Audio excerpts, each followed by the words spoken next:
سامعین محترم، اللہ وحدہ لا شریک کی حمد و ثنا اور نبی رحمت، امام کائنات، رحمت کائنات، امام المرسلین، سید الاولین والآخرین، خاتم النبیین، رحمت للعالمین، امام الانبیاء حضرت محمد رسول اللہ صلی اللہ علیہ آلہ و اصحابہ اجمعین کی ذات گرامی پر درود و سلام کے بعد سورۃ الفرقان کی آیت نمبر 72 اور 73 کی تلاوت آپ کے سامنے پیش کی ہے۔ ان آیات مبارکہ میں اللہ رب العالمین نے عباد الرحمن کی چند مزید صفات کو بیان فرمایا ہے، اور یہ سورہ فرقان کا آخری رکوع ہے جس میں اللہ پاک نے عباد الرحمن کی مختلف صفات، خوبیاں اور نشانیوں کا تذکرہ کیا ہے۔ بیان کرنے کا، سمجھانے کا مقصد یہ ہے کہ یہ نشانیاں ہم بھی اپنے اندر پیدا کر کے اپنا کر عباد الرحمن میں شامل ہو سکتے ہیں،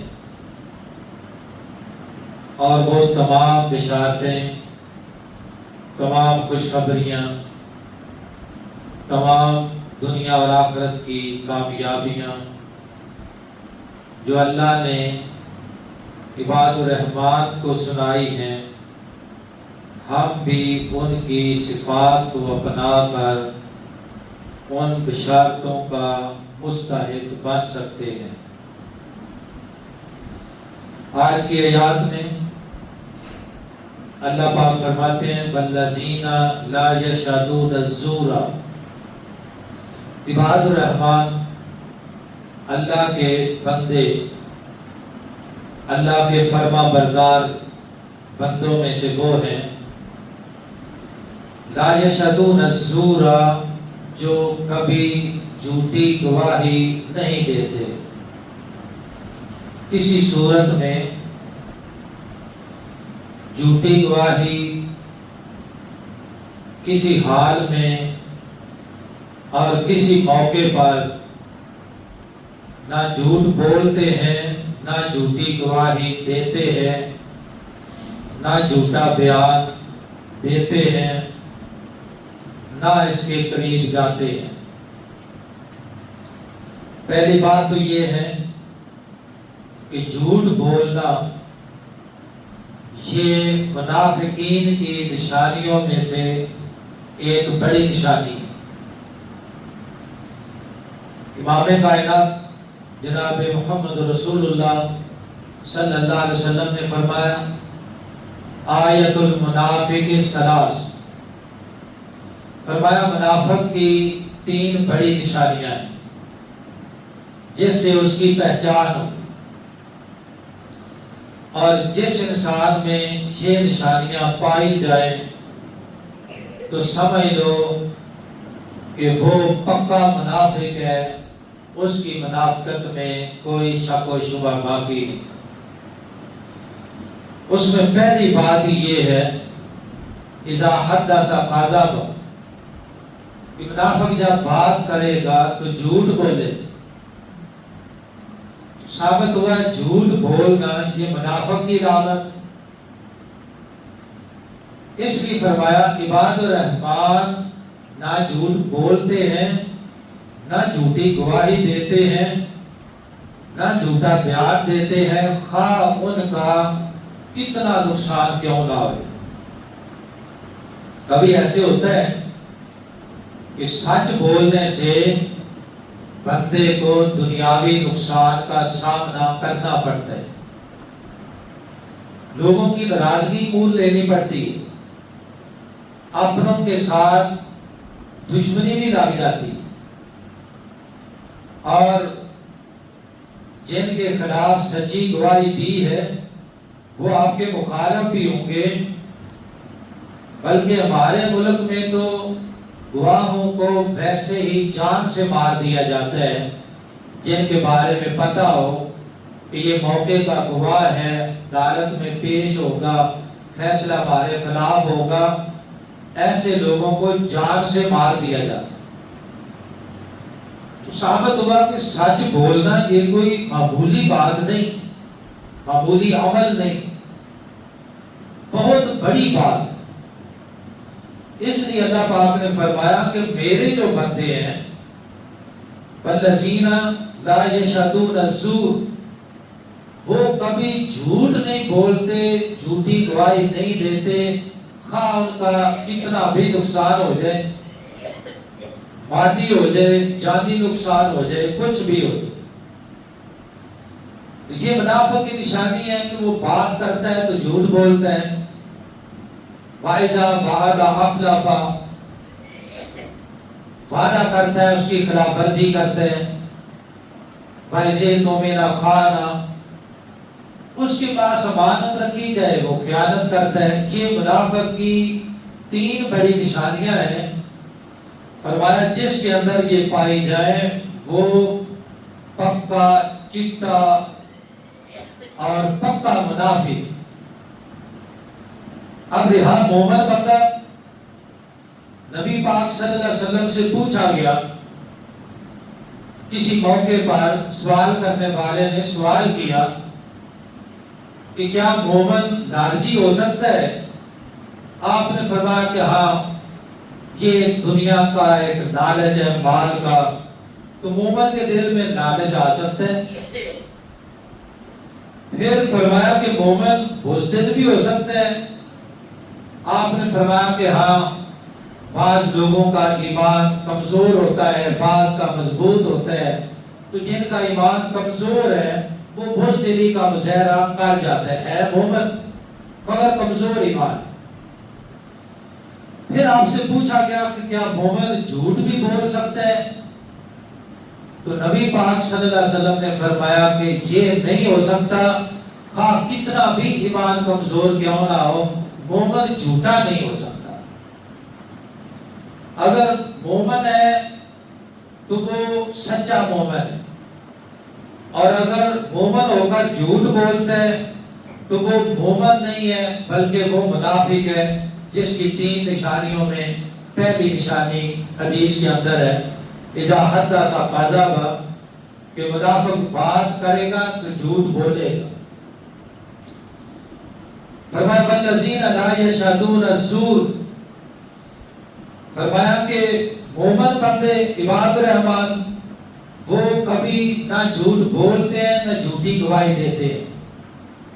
ایک ہے قول الزور اور ایک ہے قولا سدیدا۔ قول الزور کا مطلب جھوٹی بات، اور قولا سدیدا کا مطلب ہے سیدھی، سچی اور صاف بات۔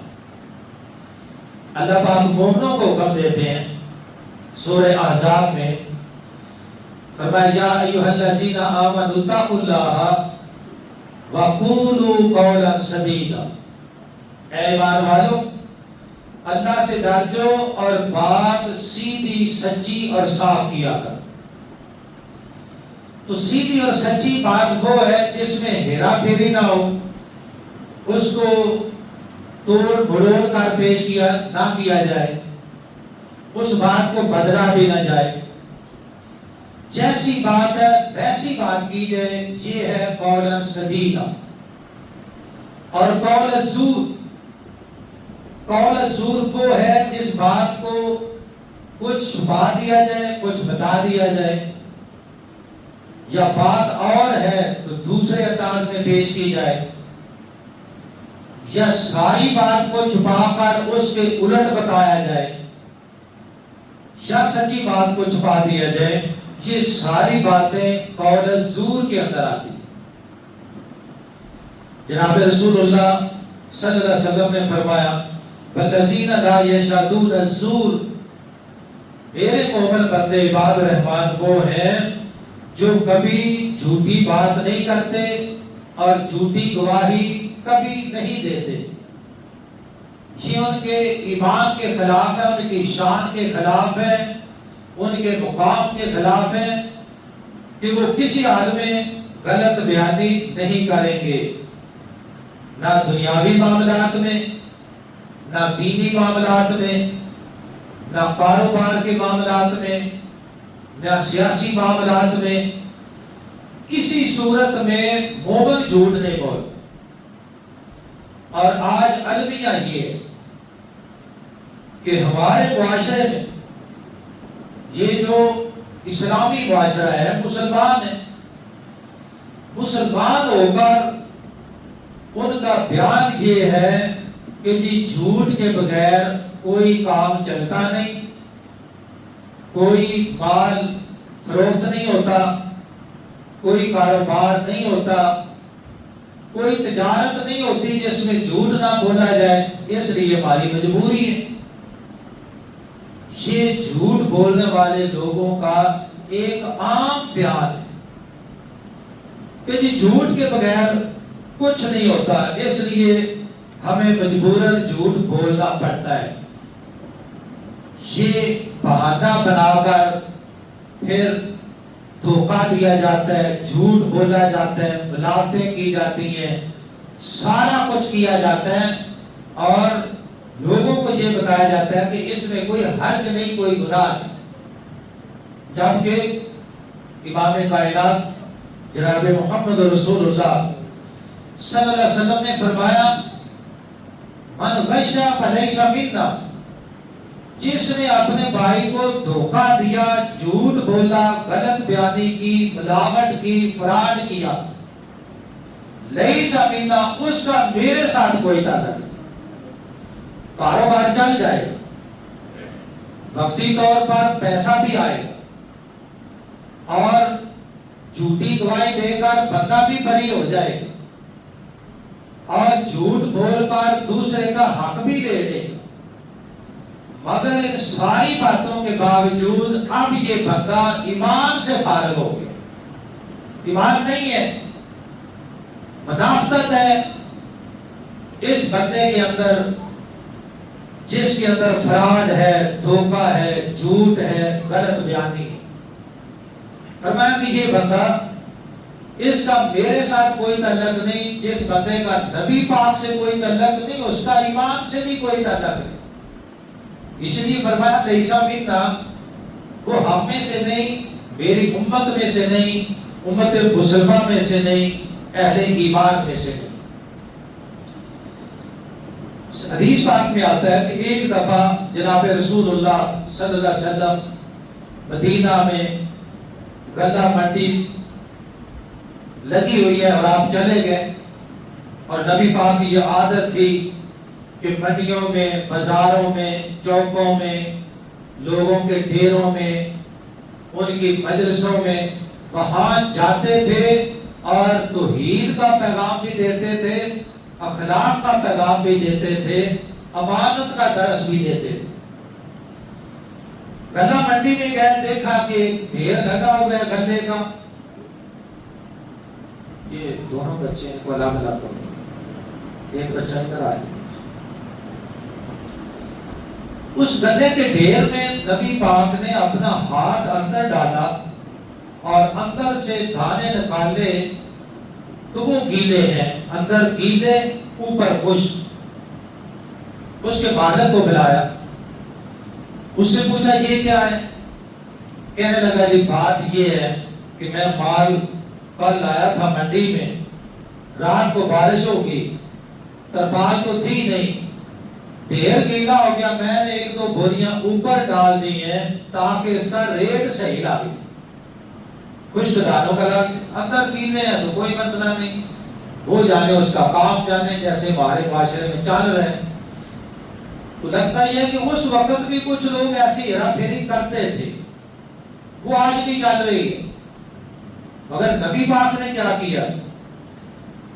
آپ نے پہلے تو فوراً حکم دیا کہ اس کا یہ جو ڈھیر ہے یہ سارے کا سارا ردی مال میں کوئی اس کا ریٹ نہیں لگے گا اور یہ سارے کا سارا خود لے کے جائے گا، دوسرے کے کھاتے میں کیوں ڈال رہے؟ گویا کہ منڈی سے اس کا وہ مال کینسل کروایا، فرمایا کہ تم لوگوں کو دھوکہ دیتے ہو، فراڈ کرتے ہو۔ اس موقع پر آپ نے فرمایا من غش فلیس منا، جس نے اپنے بھائی کو دھوکہ دیا کم از کم اس کا ہمارے ساتھ کوئی تعلق نہیں گا۔ بے شک وہ کتنا بڑا تاجر ہے، وہ بزنس مین ہے، وہ کوئی بڑا حکومتی عہدیدار ہے، لیکن اگر وہ فراڈیا ہے تو کم از کم اہل ایمان کے ساتھ اس کا کوئی تعلق نہیں۔ نبی پاک نے ہمیشہ اس بات کی نفی فرمائی، تنبیہ فرمائی کہ ایک دوسرے کو دھوکہ نہ دیا کرو، نہ تو دینی معاملات میں، نہ دنیاوی معاملات میں، نہ کاروبار میں، اور ایک دھوکہ ہمارے معاشرے میں دینی معاملات میں بھی دیا جا رہا ہے۔ آپ کہیں گے دین میں کیا دھوکے؟ دین میں دھوکہ اور فراڈ سب سے بڑا جو فرقہ واریت کا باعث بنا ہے وہ یہ ہے کہ دین کے نام پر لوگوں کے سامنے ایسی بدعات، ایسی رسوم اور ایسے معاملات رکھ دیے گئے کہ یہ کام کر لو تمہاری میت کی بخشش ہو جائے گی، وہ جنت میں چلا جائے گا، کل خانی کر لو، تیجا بھی کر لو، 7واں کر لو، 10واں کر لو، 40واں کر لو، برسی کر لو، سارا کچھ کر لو، تمہاری میت بخشی جائے۔ یہ دین کے نام پر فراڈ ہے، دھوکہ ہے، اس لیے کہ ان رسموں کا دین کے ساتھ سرے سے کوئی تعلق نہیں۔ نہ نبی پاک نے، نہ صحابہ کرام نے، نہ محدثین نے، نہ ائمہ دین نے، کسی نے بھی ان رسموں کا کوئی اہتمام نہیں کیا۔ قرآن نے اس کا ذکر نہیں کیا، حدیث میں اس کا ثبوت نہیں ملا، تو پھر ثابت ہوا کہ یہ سارا فراڈ ہے۔ کیوں فراڈ ہے؟ دنیا کمانے کا، مال کھانے کا، بٹورنے کا ایک بہانہ ہے۔ ختم کے نام پر، کل خانی کے نام پر، 11ویں شریف کے نام پر، یہ سارا فراڈ ہے دین کے اندر۔ ان رسموں کا دین کے ساتھ کامل کا کوئی تعلق نہیں۔ اللہ پاک فرماتے ہیں والذین لا یشهدون الزور، میرے جو مومن بندے ہیں وہ کسی معاملے میں جھوٹ نہیں بولتے، نہ دنیاوی معاملات میں، نہ دینی معاملات میں، نہ سیاست کے معاملات میں، نہ تجارت کے معاملات میں، نہ کاروبار میں، کسی حال میں جھوٹ نہیں بولتے۔ صحیح بخاری میں حدیث حضرت عبد الرحمن بن ابی بکرہ رضی اللہ تعالیٰ فرماتے ہیں رسول اللہ صلی اللہ علیہ وسلم نے صحابہ سے پوچھا الا ادلکم باکبر الکبائر، کیا میرے صحابہ میں تمہیں کبیرہ گناہ کے بارے میں خبر دوں؟ بتاؤ کبیرہ گناہ کون سے ہیں؟ جی اللہ کے رسول بتائیے۔ نبی پاک کا یہ بہترین انداز تھا کہ جو سوال لوگ نہیں کرتے تھے، سوال پوچھنے والا ہے تو نبی پاک خود کہتے کہ اس سوال کے بارے میں تمہیں بتاؤ، اور پھر خود ہی بتا بھی دیتے۔ کہا کبیرہ گناہوں میں پہلا کبیرہ گناہ یہ ہے الشرک باللہ، اللہ کے ساتھ کسی کو شریک بنا دے، خواہ اس کی عبادت میں، خواہ اس کی ذات میں، خواہ اس کی صفات میں، خواہ اس کے اختیارات میں، کسی صورت میں اس کائنات میں کسی کو اللہ کا شریک جیسے نے بنا دیا وہ مشرک ہے، اور مشرک سب سے بڑے کبیرہ گناہ کا مرتکب ہوتا ہے۔ اگر وہ توبہ نہ کرے، کسی حال میں اس کی موت آ گئی، تو فرمایا کہ ہمیشہ ہمیشہ جہنم میں رہے گا۔ اس انسان کی مشرک کی سزا کبھی ختم نہیں ہوگی۔ نمبر 2، دوسرے نمبر پر فرمایا حقوق الوالدین، والدین کی نافرمانی کبیرہ ہوتا۔ یہ عبادت کے ساتھ مجھے کھانسی آ رہی تھی، پانی کا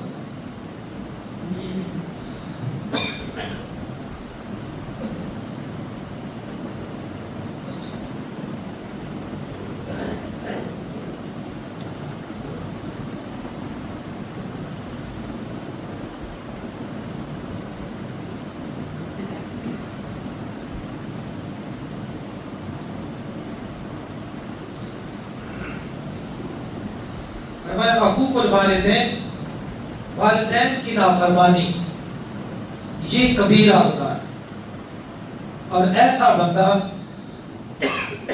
جس کے والدین ناراض کسی بھی معاملے میں،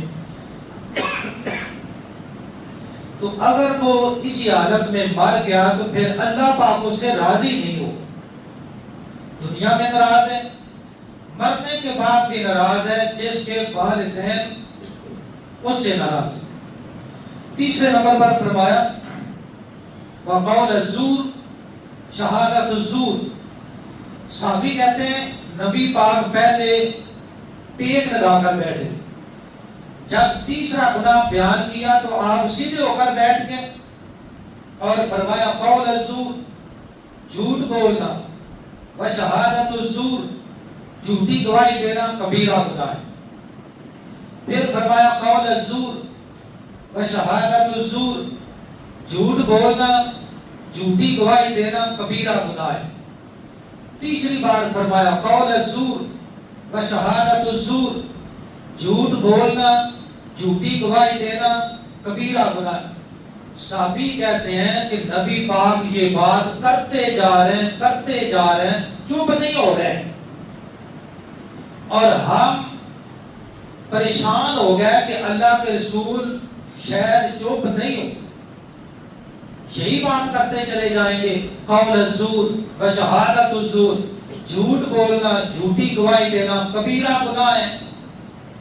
اتنی بار یہ بات دہرانے کے بعد پھر آپ نے خاموشی اختیار کی اور امت کو یہ بات سمجھا دی کہ مومن آدمی کی شان کے خلاف کہ وہ جھوٹ نہیں بول سکتا، جھوٹی گواہی نہیں دے سکتا۔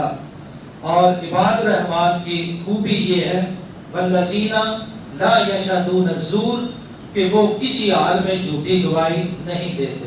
آج کے جمعہ کا پیغام یہ ہے کہ ہم نے ہر موقع پر سچ بولنا ہے، سچ بولنے کی ترغیب دینی ہے، بچوں کو سچ بولنے کا نمونہ پیش کرنا ہے، اور جھوٹ کی مذمت کرنی ہے، جھوٹی گواہی کبھی نہیں دینی، یہ کبیرہ گناہ ہے۔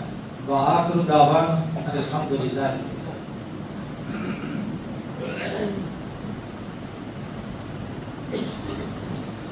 إن الحمد لله نحمده ونستعينه ونستغفره ونعوذ بالله من شرور أنفسنا ومن سيئات أعمالنا، من يهده الله فلا مضل له ومن يضلل فلا هادي له، أشهد أن لا إله إلا الله وحده لا شريك له وأشهد أن محمدا عبده ورسوله،